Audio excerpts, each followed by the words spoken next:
As a child growing up in Victoria, I loved making art and have continued this passion to the present day. Encouraged by my teachers both in grade school and private lessons, I continued my art education in university and completed a degree in art history. I was first influenced by Japanese woodblock prints when I traveled to Japan when I was 15 years old. I later lived in Nagano, Japan for 2 years and spent countless hours painting on the tatami mats in my tiny apartment. I was also inspired by different styles and themes after living in China for 3 years. Living in Asia provided me with many opportunities to travel to exciting new places and stimulated my imagination. I look for inspiration in the natural environment around me, from other artists throughout history, as well as photo inspiration of the elements of nature. I had a minor obsession with radishes, known as daikon in Japanese, that started when I lived in Japan. I connected to the natural forms and shades of the leaves, juxtaposed against the geometric shapes of a basket. In fact, I painted painting after painting of radishes, and the theme was later rediscovered in my digital work where I incorporated radishes into old family and travel photographs.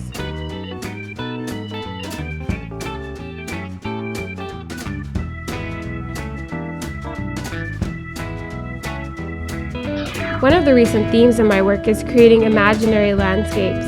In each landscape, I combine parts of several landscapes in a slightly abstracted form. Although this may not be a real place, the viewer is transported to a place that seems somewhat familiar. For example, the painting titled Seclusion gives me a feeling of being in rural Japan or Iceland with the towering mountains and teal-colored lakes. At first glance, my work appears to be scenes of vibrant and cheerful natural imagery. However, on a deeper level, there is a complexity that embraces the past and yet provides a contemporary personal approach. My work is inspired by the ukiyo-e and rinpa painting style from Japan in the 17th and 18th century, which portrays simple subjects in a minimalistic manner and express harmony in nature.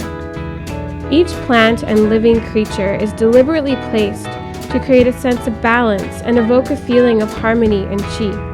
As seen in the creation of the painting Glistening Maze in the Afternoon, I positioned cutout butterflies across the canvas until the composition flowed and created the balance I desired in this work. Although my work concentrates on natural themes illustrating the beauty of nature and incorporates simplicity and balance, it also investigates the opposing forces of nature and the transience of life, which is a common theme in the Veneta still lifes from the Dutch Golden Age in the 16th and 17th century. These influences are a vital part of my themes and are always present in my planning and work in progress. Over the years, my work has become increasingly textural. My purpose for this multidimensional approach is to encourage viewers to return to my work to discover the tactile undulations of the surface. The beauty of the representational natural forms is therefore juxtaposed with textural layered backgrounds to play on the energy in nature. This energy is often enhanced with my use of composition and color to reflect the push and pull in nature. For instance, I allow some colors to recede and others to act as an accent to further express dynamism. My process begins with layering tissue paper and building subsequent layers of acrylic paint to create a background that is alive and tactile. I incorporate various multimedia materials, found objects, stencils, sponges, textural brayers, drywall applicators, and fluctuating brushstrokes. Thrift stores and hardware stores are the perfect places to search for the unconventional art materials that I often use. Building layers of texture with various techniques and processes, as well as repeatedly exploring ways to express the balance and the opposition in nature, builds a sense of depth and continues to take my work in new and unforeseen directions.